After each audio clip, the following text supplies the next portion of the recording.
Medicover cancer institute వారిచే ఈ నెల 22వ తారీఖు ఆదివారం ఉచిత ఓవేరియన్ క్యాన్సర్ వైద్య శిబిరం. Medicover cancer institute, hitech city, Hyderabad.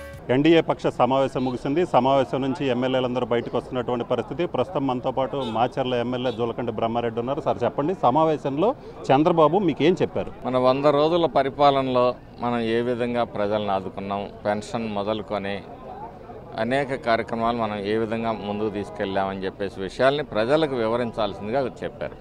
అలాగే భవిష్యత్తులో కూడా మనం ఏదైతే వాగ్దానం చేశామో ప్రతి వాగ్దానాన్ని కూడా మనం అమలుకు చర్య తీసుకుంటాం.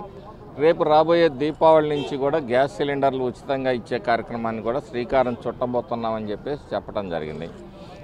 అలాగే మరి వక్తలందరూ కూడా ముఖ్య నాయకులు పవన్ కళ్యాణ్ గారు కానీ, చంద్రబాబు నాయుడు గారు కానీ, పురంధేశ్వరి మేడం గారు కానీ మాట్లాడింది ఏంటంటే ఈ సంబంధం తాత్కాలికం కాదు, శాశ్వతంగా కొనసాగుతుంది. కాబట్టి మన కేడర్ కూడా అందరూ కలిసి మెలిసి ఒకే జెండాలు వేరైనా ఒకటే ఎజెండాగా కలిసి మీరు అందరూ పని చేయాలని చెప్పేసి, ఆ దిశలో పని చేయించాలని చెప్పేసి మా శాసనసభ్యులకు కానీ పార్లమెంట్ సభ్యులకు కానీ చెప్పడం జరిగింది.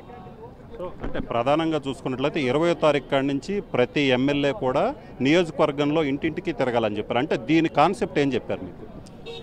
ఇంటింటికి తిరగడంగా ప్రజల్లోకి 100 రోజుల పరిపాలనలో 4,000 రూపాయల పెన్షన్ కానీ, డిఎస్సి కానీ, అలాగే ఆ చట్టం రద్దు, ల్యాండ్ టైటిల్ యాక్ట్ రద్దు కానీ ఏ విధంగా ప్రజలకు మేలు జరిగింది, ఇప్పటి వరకు ఏ రంగానికి మనం ఎంత డబ్బులు ఇచ్చామో, అలాగే పంచాయతీలకు ఎలా నిధులు ఇచ్చామో, పాత బకాయిలకు ఏ విధంగా డబ్బులు చెల్లించామో, రాష్ట్రం క్లిష్ట పరిస్థితుల్లో ఉన్నప్పటికీ కూడా సమస్యలను అధిగమిస్తూ మన చంద్రబాబు గారి నాయకత్వంలో మరి ఎన్డీఏ కూటమి పనిచేస్తున్న విధానాన్ని ప్రజలకు వివరించడంతో పాటు భవిష్యత్తులో కూడా ఏవైతే హామీలు ఇచ్చామో వాటినన్నింటినీ కూడా అమలు చేస్తామని, అలాగే మరి నిన్న విజయవాడలో జరిగిన వరద ప్రాంతంలో మరి ఏ విధంగా సహాయ సహకారాలు అందించారో పార్టీ నాయకులు కానీ కార్యకర్తలు కానీ వాళ్ళందరినీ కూడా ఒక మరి థ్యాంక్స్ చెప్పటం, అలాగే భవిష్యత్తులో మరి ఈరోజే కేబినెట్ నిర్ణయం తీసుకుంది, వాళ్ళకి ఆర్థిక సహాయం ఏ విధంగా ఇవ్వబోతానో అని అన్ని విషయాలు కూడా వివరించడం జరిగిందండి. అంటే ప్రధానంగా చూసుకున్నట్లయితే ఎన్నికల్లో టీడీపీ సూపర్ 6 హామీ అనేది ఇచ్చింది. సో సూపర్ 6 వల్లనే కూటమికి ఈ స్థాయి విజయం దక్కింది. కానీ అధికారంలోకి వచ్చి 100 రోజులైంది, ఇప్పటికీ కూడా సూపర్ 6లో ప్రధాన హామీలు నెరవేర్చలేదని వైసీపీ ఆరోపిస్తుంది. అంటే మీరు ప్రజల పట్ల బాధ్యత లేని ఎవరన్నా పార్టీ ఏదన్నా ఉందంటే వైసీపీ ప్రభుత్వం. రాష్ట్రం ఈరోజు ఇంత సంక్లిష్టమైన పరిస్థితుల్లో వరదలతోటి ముంపులతోటి అల్లాడిపోతూ ఉంటే ఏ ఒక్క వైసీపీ మాజీ ఎమ్మెల్యే కానీ, మాజీ మంత్రి కానీ, మాజీ ముఖ్యమంత్రి కానీ ఎక్కడ సహాయ కార్యక్రమాలు చేపట్టాడో చెప్పాల్సింది. బాధ్యత లేదు, బాధ్యత రాహిత్యంగా వాళ్ళు 100 మాట్లాడతారు. వాళ్ళు చేసిన అప్పుల గుండంలో నుంచి ఈరోజు జీతాలు 1వ తారీఖు ఇవ్వలేని పరిస్థితి నుంచి 1వ తారీఖు జీతాలు 4,000 పెన్షన్ ఇవ్వటం అనేది మేము ఉన్న పరిస్థితుల్లో మేము గొప్ప విజయంగా భావిస్తున్నాం.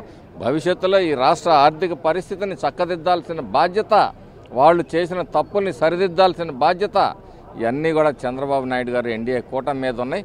ఒక్కొక్కటిగా మేము అధిగమిస్తూ ప్రజలకు ఏవైతే వాగ్దానాలు చేసామో వాటన్నిటినీ ఖచ్చితంగా నెరవేరుస్తాము.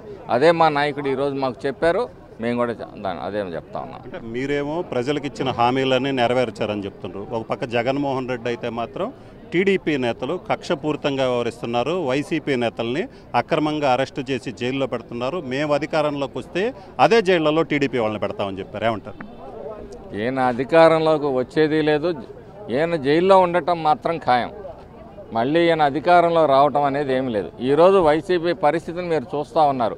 ఒక్కొక్క నాయకుడు ఏ విధంగా మమ్మల్ని మోసం చేశావు, ఎందుకు ఈ రాష్ట్రాన్ని ఈ విధంగా చేశావు, మా జీవితాలని ఎందుకు ఎట్లా చేశావని చెప్పేసి జగన్మోహన్ రెడ్డినే ప్రశ్నిస్తున్న పరిస్థితులను మీరు చూస్తూ ఉన్నారు. కాబట్టి ఆయన అధికారంలో రావటం కల్లా ప్రజలు ఒక్కసారి చేసిన తప్పు మళ్ళీ చేయటానికి సిద్ధంగా లేరు, కూటమిని మళ్ళీ గెలిపిస్తారు. అందుకనే మా నాయకుడు కూడా మాకు చెప్పేది సమన్వయంగా జాగ్రత్తగా ప్రజలు కోరుకున్న విధంగా మీరు మెలగండి అని చెప్పి చెప్తున్నారు తప్పితే వాళ్ళ మీద కక్ష సాధించాలి అనే ఒక్క పిలుపుగా ఆయన ఇచ్చుంటే ఈరోజు ఈ రాష్ట్రాలు వదిలిపెట్టి ఈ దేశం వదిలిపెట్టి ఎట్లా అయితే జగన్మోహన్ రెడ్డి పారిపోవాలని ప్రయత్నం చేస్తున్నారో ఈ నాయకులందరూ కూడా ఈ రాష్ట్రాన్ని వదిలిపెట్టి పారిపోయే పరిస్థితి ఉండేది. సో ఇది పరిస్థితి. మొత్తం మీద అయితే మాత్రం తెలుగుదేశం పార్టీ నేతలు అయితే మాత్రం సమన్వయంతో వ్యవహరిస్తున్నారు. వైసీపీ నేతలు అవలంబించినట్లే కక్ష సాధింపు వైఖరి కావచ్చు, దాడులుగానే చేసే ఒక ప్రయత్నం కనుక చేసినట్లయితే వైసీపీ నేతలు ఎవరు ఈ రాష్ట్రంలో కాదు ఈ దేశంలో కూడా ఉండరు. ఖచ్చితంగా ప్రజలు ఒకసారి చేసిన తప్పునైతే మాత్రం మళ్ళీ చేయరు. జగను మళ్ళీ అధికారంలోకి రావటం కల ఖచ్చితంగా జగన్ అయితే మాత్రం జైలుకు వెళ్తారని చెప్తున్నారు. కెమెరామెన్ సిద్ధుతో రామారావు టీవీ మంగళగిరి నుంచి. మరిన్ని వీడియోస్ కోసం ఛానల్ ని సబ్స్క్రైబ్ చేయండి. లేటెస్ట్ అప్డేట్స్ కోసం వాట్సాప్ ఛానల్ ని ఫాలో చేయండి. అండ్ లింక్ డిస్క్రిప్షన్ లో ఉంది.